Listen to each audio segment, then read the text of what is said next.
ya halatta daga cikin nishadi da kyakkyawan ɗabi'a mutum ya samu dama da matarsa su ɗan kalli wani abu na musalsalat ko tamsiliyat. Dan wasan kwaikwayo ne da ba zai kawo shagalarwa ba, babu batsa, babu abu mara kyau a ciki. Ku samu ku ɗan yi kallo, yana da kyau. Yawwa, kar ka zauna ka ce kai gidanka ba talabijin babu bidiyo, a'a duk ba burgewa ba ne. Abin da za a kalla dai a tabbatar mai kyau ne, sunna ne ma. Saboda dalili sai da Aisha ta ce wata rana mutanen Habasha sun zo Madina, can wajen bakin masallaci sun taru suna ta wasansu na al'ada da kaɗe-kaɗensu. Manzala sallallahu alaihi wasallama da ya shigo ce, o mutan Habasha suna can suna ta wasansu, ana ta jin kiɗe-kiɗe. Sai da Aisha tana ta ce, yanzu din sai ce, Aisha ko kina son gani ne za ki kalla? Sai ta ce, ina son ko gani ya Rasulallah. Sai manzala sallallahu alaihi wasallama ya durƙusa, sai ta taka kafaɗinsa, ta ɗaga ta taga, ta miƙa kai ta kalla ta kalla ta kalla. Sai ce, ya ishe ki haka ko ku? Ta ce, a zan ƙara kallo. Sai ta kalla sai manzo Allah sallallahu alaihi wasallama ya ce, kin gani ko? Kai, sai manzo Allah ya ce, kai madallan ku da ku mutanen Habasha, kin ga al'adar su ko?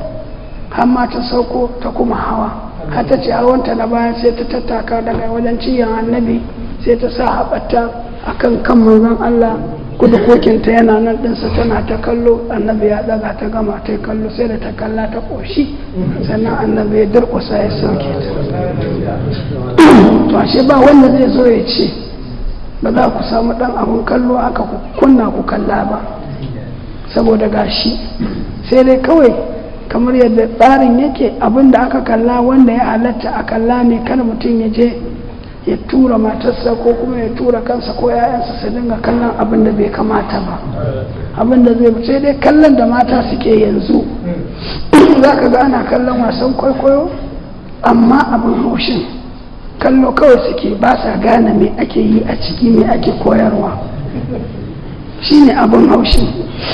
To a dinga sa basira, amma an yi wani abu ba a gane ba, a tambayi ko mai gida ko wani daga 'yan kallon me aka fahimta a nan gidan. Dan za ka ga mace an aure ta da mai biyayya da mara biyayya, kaga ana ta irin wannan kwamacalar. Sai kaga ƙarshen mai biyayya ta yi kyau, ƙarshen mara biyayya ta zama Allah sarki abin tausayi. Ko kaga mai yin magani, mai sihiri ta cutar da kishiyarta ko ta raba alaƙata da mijin. Sai kaga cewar a ƙarshe a fil ɗin nan ta haukace ko ta zama wani abin tausayi ko ta lalace, miji ya kore ta, ita kuma wacce take cuta tana nan. To ire-iren waɗannan abubuwan shi ya kamata a dinga lura, domin kada a dinga yin kallon da ba fa'ida. Saboda haka wannan abubuwa ne masu sa nishaɗi. Ko malami ne kai mai wuridi, ko malami ne kai mai nazari, sai a ɗan ware ɗan wani ɗan awa ɗaya haka ko rabin awa ke kunna mana fim ɗin nan. To aka kunna fim ɗin nan sai a saurare shi. Ko wani lokacin ma muka irin wannan na kuna sai a bugo waya a bugo waya na ga ce wai mai aka, to an ce ka kashe waya,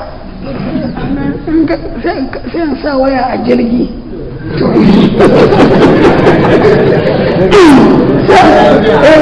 Sai an kalla sai ka fahimci abubuwa. A lokacin ce kun ko gane me ake nufi, kuma a lokacin sai a kawo wasu abubuwa masu ɗan daɗi, masu ɗan shayi za a sha, ko ɗan ataya ne yana nan, da kuma ɗan nama mai maiko haka mai ɗan ɗumi. Ai ba a za a yi yau kana nan gobe ba ka nan, ka ji daɗi a saboda ɗan wani abu ana ci, ana ɗan tattaunawa. Kuma dama shi mutanen shehu ko me suke ci ba a fasa salatul fati.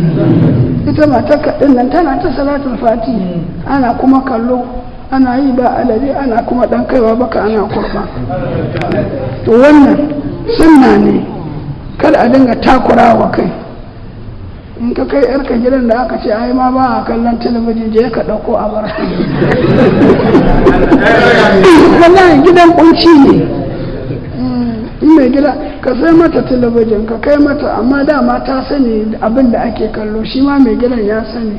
ku ta zikiri lokacin hutawa don zuciya ta samu inshirahi, a samu buɗawa kirji a huta. don wani lokacin za ka ga hutun ba wai wani abu bane, a zuciya ce take hutawa, ba komai, ba ka jin haushin kowa, kuna zaune lafiya da iyalinka, ka dan samu ataya kana dan sha, dan shi dan cin abubuwa masu taimakawa jiki. Yau wato wannan yana da kyau.